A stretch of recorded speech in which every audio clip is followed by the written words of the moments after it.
Assalamualaikum warahmatullahi wabarakatuh. Masih dengan saya Laksono Mugi. Pada kesempatan hari ini saya akan menjelaskan lanjutan dari materi sebelumnya, yaitu scaffolding, yaitu membuat rangkaian yang bisa tetap on walaupun push buttonnya dimatikan.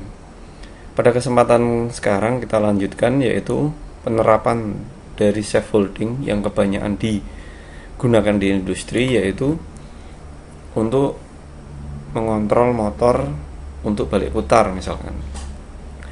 Maka kita membutuhkan dua buah relay, nanti dimana relay pertama untuk mengatur putar kanan dan relay kedua untuk mengatur putar kiri. Maka gambar rangkaiannya, yang pertama kita butuh power supply,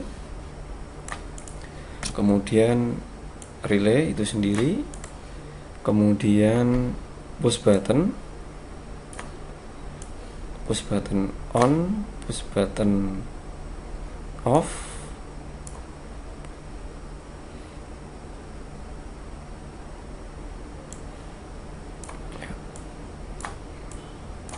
kemudian kontak bantu normally open untuk membuat scaffolding yang pertama.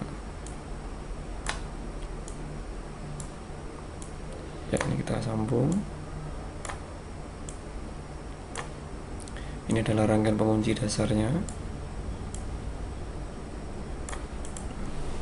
Kita labeli, misalkan ini PB3, PB1,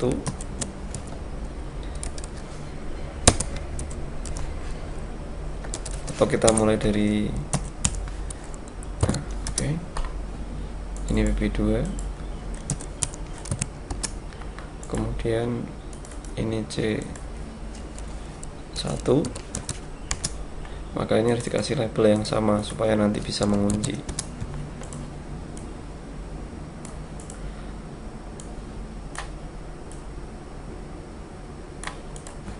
Maka ini sudah bisa kita simulasikan. Ini adalah basic dari scaffolding. Jadi walaupun dilepas dia akan tetap hidup, dan apabila ini dia akan mati. Maka untuk membentuk rangkaian balik putar, maka kita menambahkan satu unit rangkaian scaffolding lagi. Ya, maka kita bisa mulai dari relay. Kita butuh relay lagi, kemudian butuh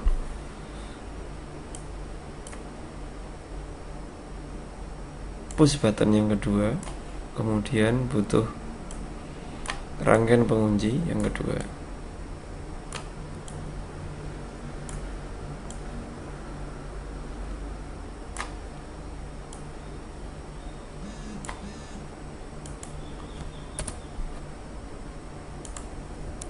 Kurang rapi, kita rapikan dulu.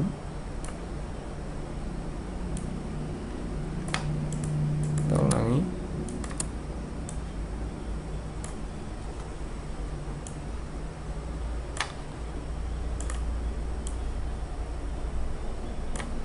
Ya, kemudian ini kita kasih crown.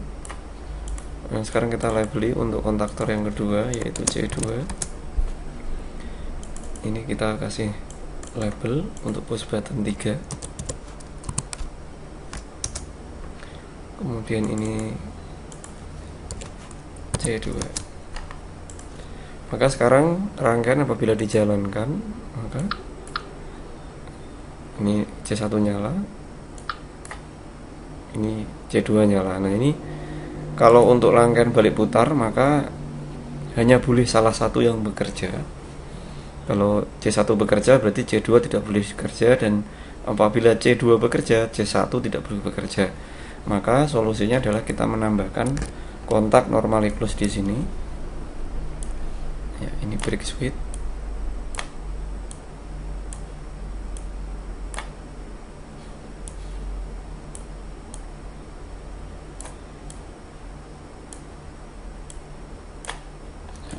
Kemudian ini kita kasih label yang berlawanan. Kalau di sini C1, maka di sini C2. Apabila di sini di C2, maka di sini C1. Nah, maka sekarang akan sedikit berubah. ini nyala, maka PP3 kita tekan tidak bisa nyala. Ya. Kemudian kalau pengen menyalakan C2 maka ini harus dimatikan dulu. Ini baru nyala. Ini dilepas tetap nyala. Sekarang ini dinyalakan tidak bisa. Ya. Ini rangkaian yang seperti ini biasa digunakan untuk balik putar. Jadi pada saat PB3 ditekan, C2 bekerja, putar ke kiri misalkan. Kemudian bila kita instruksi untuk putar kanan maka tidak mau, harus kita off kan dulu. Baru bisa kita tekan PB2. Maka ini dia putar ke kanan dan ganti tidak mau putar kiri. Ya. Itu. Ini biasanya diterapkan untuk apabila kita mempunyai satu motor kemudian membutuhkan balik putar. Kemudian kita lanjutkan untuk pengontrolan, yaitu start delta menggunakan timer. Start delta menggunakan timer. Maka yang pertama kita butuh 3 MC. Ini kita buang dulu aja. 3 MC yaitu C1 C2 nanti dipakai untuk putaran start dan C3 untuk C1 dan C3 untuk delta. Ya.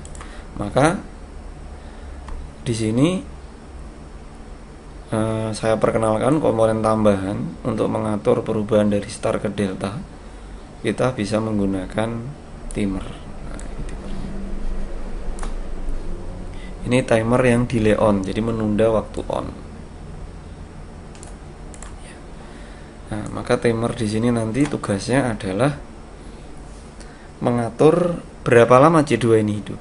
Ya, maka di sini kita perlu kontak normally close dari timer supaya nanti kalau timernya tercapai maka C2 ini mati.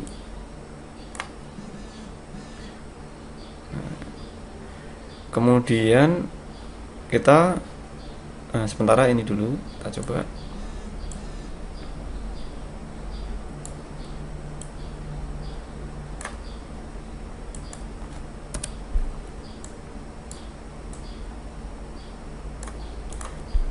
Nah, ini kita kasih nama. Misalkan T1. Ini berarti harus dikasih nama yang sama, T1. Maka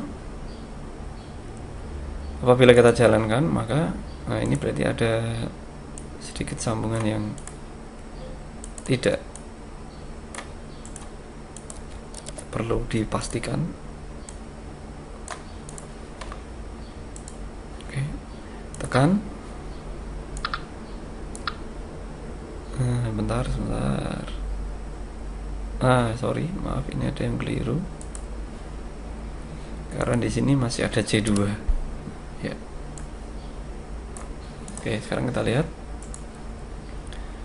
Maka C1 C2 nyala dan setelah 5 detik maka C2 akan mati. Saya ulangi. Stop. C1 C2 nyala, timer bekerja, menghitung mundur. Setelah 5 detik timer aktif, maka ini membuka, T1 di sini membuka. Maka C2 mati. Ulangi sekali lagi. Timer mulai bekerja. Begitu nilai delay tercapai 5 detik, maka dia akan on, ini akan terbuka dan C2 akan mati. Maka selanjutnya karena untuk rangkaian start delta setelah C1 C2 nyala berputar start, kemudian setelah mencapai timer C2 mati, artinya rangkaian startnya berakhir dan harus beralih ke delta. Maka di sini kita harus menambahkan rangkaian yang akan mengaktifkan C3. C3 adalah untuk kontaktor delta. Maka ini kita taruh sini. Kemudian ini kita sambung ke sana. Kemudian karena kita butuh pengunci, berarti nah ini pertama kita labeli T1.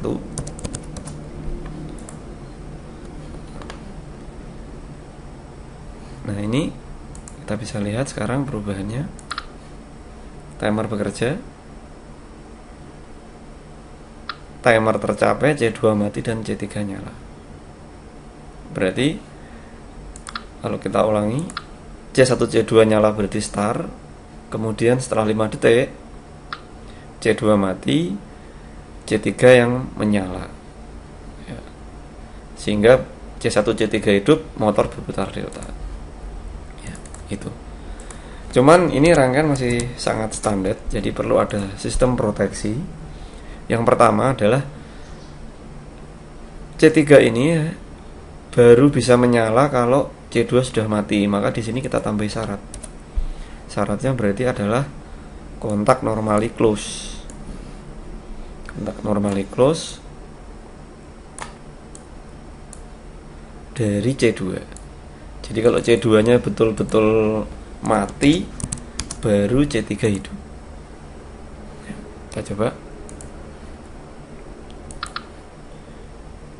C2-nya mati, baru C3 hidup ya.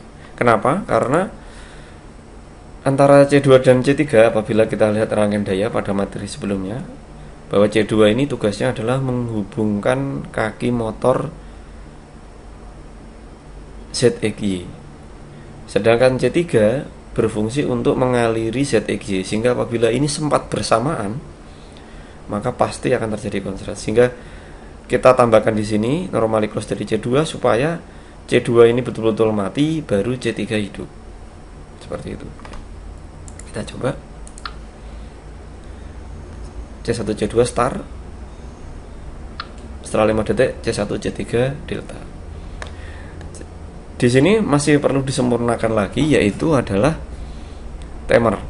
Timer ini masih menyala pada saat delta sudah tercapai. Ini kalau di industri motor berputar delta ini bisa dalam waktu yang lama, bisa jam-jaman, sehingga kita perlu memberi efektivitas pada timer, yaitu dengan membuat supaya kalau C3-nya sudah nyala, maka T1-nya harus mati. Maka di sini kita bisa menambahkan, yaitu setelah C3 hidup mematikan timer.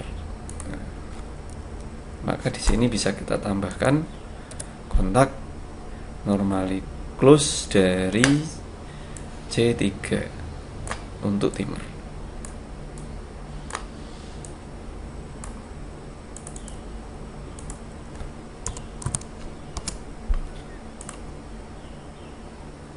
Ya, boleh kita coba.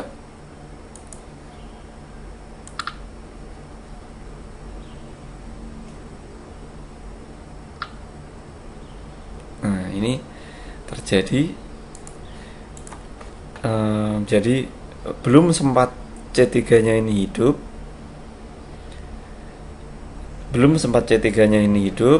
di sini timer sudah mati lagi, sehingga tidak sampai hidup, tidak tercapai hidupnya C3.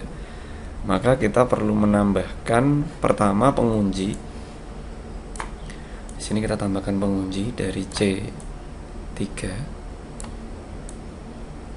Ya, ini memang sangat bergantung dengan respon dari waktu, karena ini kita memanfaatkan pengunci-pengunci yang berbasis waktu. Kita coba. Nah, ini dia masih berulang. Nah, ini berarti kita membuat ini modifikasi sedikit, yaitu normally close dari C3 kita letakkan di sini.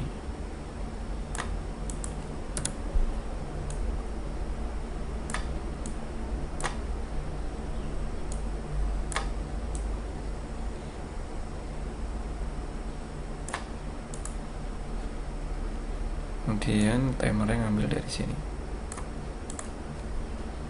Ya, kita coba. Bentar, ada yang perlu dikonfirmasi.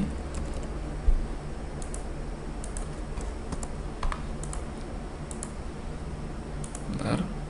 fix. Kita pastikan dulu.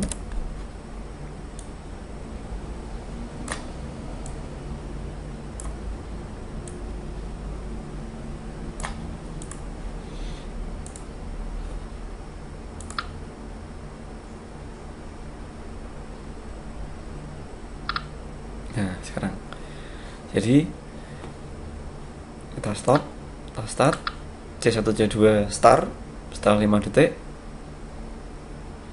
C2 mati, start berakhir, dan C1 C3 nyala, motor berputar delta. Ya. Ya, mungkin itu yang bisa saya tambahkan untuk materi pengontrolan motor menggunakan rangkaian konvensional. Ini sudah lama sekali diterapkan di industri, namun masih saya lihat di industri masih beberapa masih memakai ini karena belum tentu motor yang dikontrol itu butuh sesuatu yang rumit. Artinya dia bekerjanya simpel. Misalkan seperti ini kan sangat simpel. Jadi tekan start kemudian beberapa detik delta. Nah itu sangat simpel, jadi tidak memerlukan PLC atau kontrol yang di atasnya, itu tidak perlu. Jadi cukup seperti ini, lebih murah dan masih cukup akurat. Baik, mungkin itu yang bisa saya sampaikan untuk pengendalian motor dasar pada kesempatan ini. Berarti adalah motor 3 fasa start delta dengan menambahkan komponen timer di sini supaya perubahan dari start ke deltanya bisa otomatis. Di pertemuan sebelumnya kita sudah bahas tentang start delta yang masih manual. Baik, mungkin itu yang bisa saya sampaikan. Terima kasih atas perhatiannya. Saya Laksono Mugi, sampai ketemu di penjelasan rangkaian berikutnya tentang kontrol motor. Terima kasih atas perhatiannya. Wassalamualaikum warahmatullahi wabarakatuh.